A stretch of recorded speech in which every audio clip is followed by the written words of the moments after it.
아시죠? 국토부에서요, 매년 공시지가를 발표하거든요. 이제 올해 것도 발표가 됐는데, 14년째 1위를 차지하고 있는 지역이 있죠. 바로 명동이죠. 여기 6번 출구 나가시면 코너자리입니다. 올해 공시지가 제곱미터당 1억 8,300만 원이에요. 평당 한 6억 정도 하는 거예요. 공시지가가. 이게 작년에 9,100만 원이었거든요. 근데 지금 작년보다 올해 공시지가 2배, 3배씩 다 올리잖아요, 지금. 그래서 여기도 1억 8,300이 된 거예요. 한 평에 공시지가가 6억이면 시세는 훨씬 높은 거죠. 시세는 2배, 3배 더 이상 할 수도 있으니까. 자, 공시지가 이렇게 높아지면 좋나요, 안 좋나요? 근데 재산 가치만 올라가니까 좋은 거잖아요.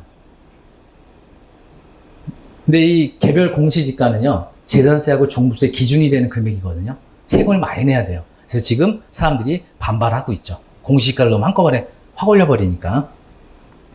지금 그 토지가 대지 면적이 169제곱미터예요. 151평. 공시지가로 309억이 나와요. 그 땅이. 14년째 1위를 차지하고 있거든요. 거기 제가, 이제, 명동에 이제 간혹 가는데, 여러분이 강의해드리기 위해서 사진도 좀 새로 찍고, 업데이트된 사진도 찍고, 또 평당 6억 원의 땅 밟는 느낌이 어떤가. 작년하고 올해하고 느낌이 다르잖아요. 작년에는 평당 한 2억이 좀 안 됐던 땅인데, 1년 만에 지금 평당 6억으로 올랐단 말이에요. 그래서 이제 가보시면 네이처 리퍼블릭 임차하고 있는데 매장 안에 들어가서 한번 쓱 둘러봤더니 발걸음이 약간 느낌이 다르더라고요. 평당 6억짜리 땅을 밟으니까. 여러분도 명동에 쇼핑 가셨을 때 여기 쓱 안에 한번 돌고 들어오세요. 6억 원짜리 땅 한번 밟아봐야 되잖아요. 그렇죠? 자, 그러면 우리나라에서 제일 이 비싼 땅의 집주인은, 땅 주인은 누굴까요? 이 땅의 소유자 누구인지 알아내려면 뭘 봐야 되죠? 등기부등본 보면 되나요? 남의 집 등기부등본 막 마음대로 봐도 돼요? 우리 앞집, 뒷집, 옆집 막 봐도 돼요? 그렇죠. 봐도 되죠. 왜냐하면 등기부등본은 공시력이라는 게 있어서 누구든지 열람할 수 있거든요. 그러니까 여러분이 살고 계시는 앞집, 옆집, 윗집 다 보셔도 돼요. 그래서 등기부등본 보시면 앞집이 어떻게 사업이 잘 되나 안 되나 이런 거 알 수 있습니다. 그래서 뭐 근저당 가압류 막 들어있다고 여러분 내색하시면 안 됩니다. 마음대로 볼 수는 있지만 내색하시면 안 되죠. 그래서 이 땅에 등기부등본을 열람해 보니까 99년도에 경매로 낙찰을 받았어요. 이거를 주모 씨라는 분이 남양주에 사시더라고요. 이분이 경매로 낙찰을 받았는데 99년도면은 우리나라 가장 어려운 시기였죠. IMF. 그때 우리 뭐 하셨죠? 우리 근무하고 굉장히 어려운 시절을 보내고 있었잖아요. 그런데 지금 부동산 큰 자산을 이루신 분들이 이때 많이 사두셨더라고요. 감정 가격이 51억이었는데 지금 51억 원의 가치는 많이 달라졌죠. 20년 전하고 지금.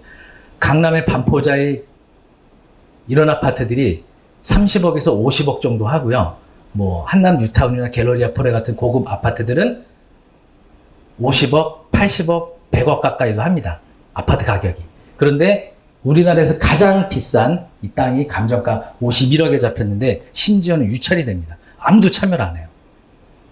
41억으로 떨어지고 그분이 주모 씨께서 41억 8천만 원에 이거를 낙찰을 받았습니다. 지금 네이처 리퍼블릭에서 이 땅에서 임대료를 보증 50억에 월세 2억 1,200만 원을 내고 있어요.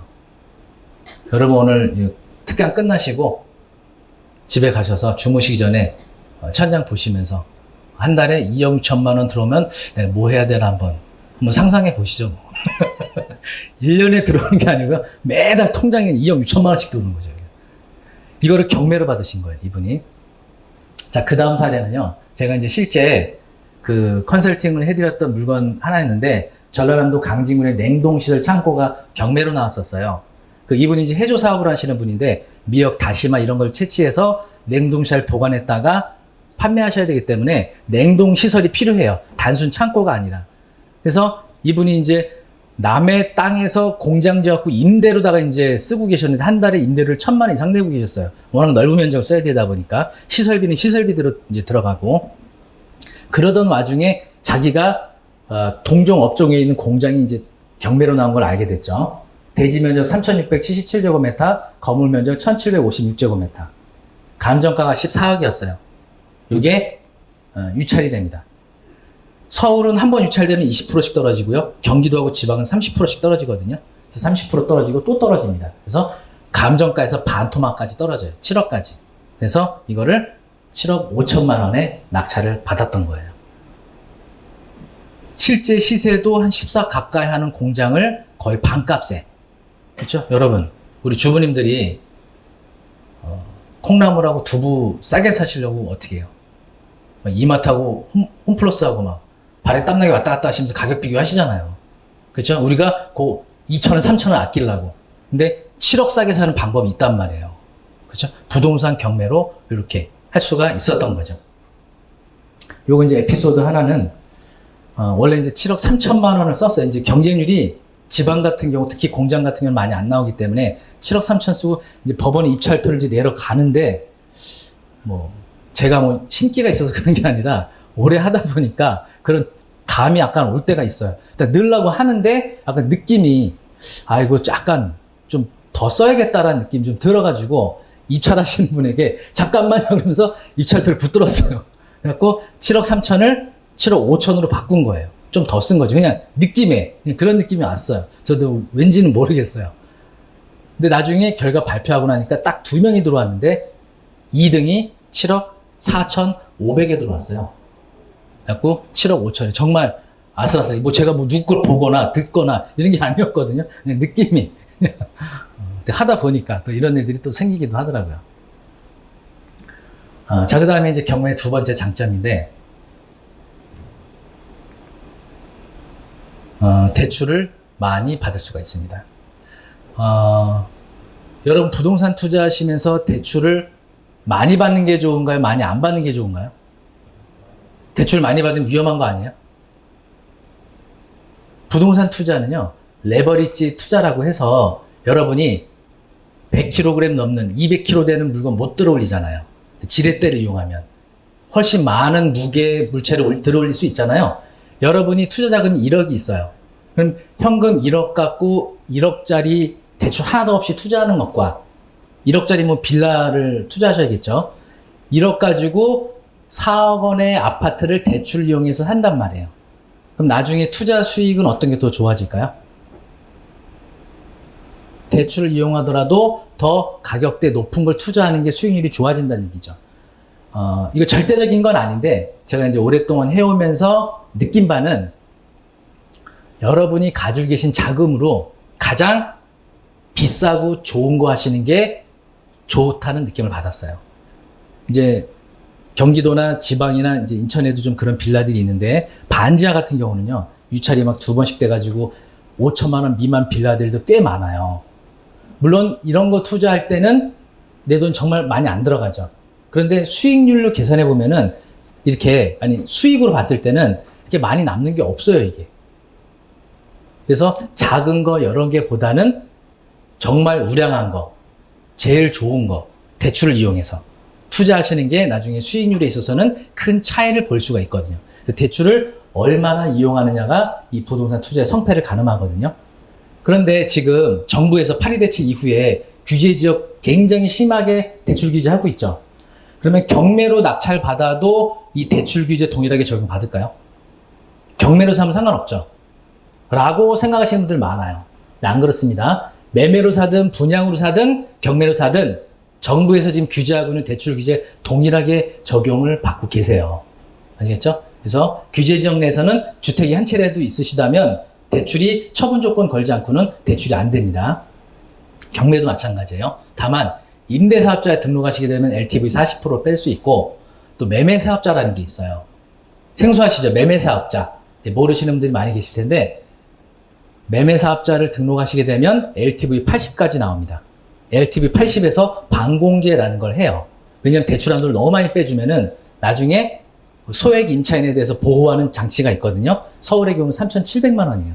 그래서 LTV 80에 반공제하고 대출이 아직도 가능하죠. 지금 서울이나 뭐 이런 모든 규제 지역 내에서 그렇게 해서 이제 대출 이용하는 방법도 있는데, 주택이 아닌 토지, 상가, 공장 이런 대출 한도는요, 여러분 만약에 매매로 또는 분양으로 5억 원짜리 상가를 구입한다. 그럼 대출이 얼마나 나올까요? 5억 원에 사시면 보통 50% 내에 나옵니다. 한 2억 5천 정도. 그런데 경매로 낙찰받으시면요, 낙찰받으신 금액의 최대 80%까지 나와요. 상가나 토지를 5억 원에 낙찰받으시면 대출이 4억까지 나온다는 얘기예요. 내 돈 1억 가지고 투자하는 거죠. 1억 원을 가지고 5억짜리 부동산을 투자하는 거니까 좋은 부동산을 투자할 수 있는 거잖아요. 내 작은 돈으로. 그렇죠?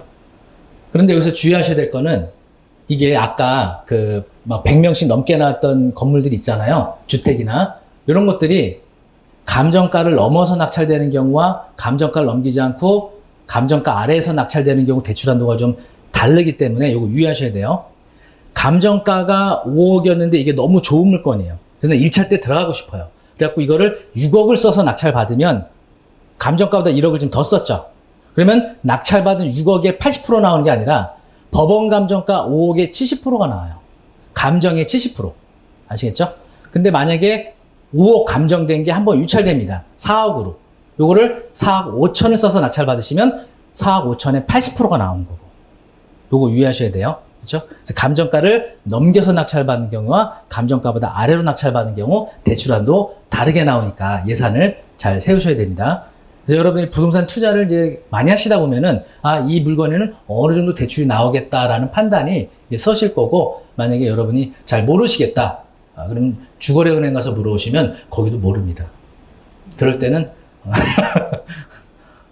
검색창에 박철호의 경매 아카데미 하시면 제 카페가 있으니까 오셔서 질문 남겨주시면 제가 대략적인 답변을 드릴 건데, 낙찰받으신 분의 소득, 신용등급, 이거 영향이 있어요. 타대출, DTI라고 하죠. 이것도 이제 봐야 되는데, 그것까지 저한테 알려주기는 어려우니까 그 해당하는 물건에 대해서만 이제 알려드릴 거고, 본인의 이제 소득이가 대출 관계, 요거까지 좀 더 심도 있게 상담을 해서 대출 한도를 정확하게 알고 진행을 하셔야겠죠.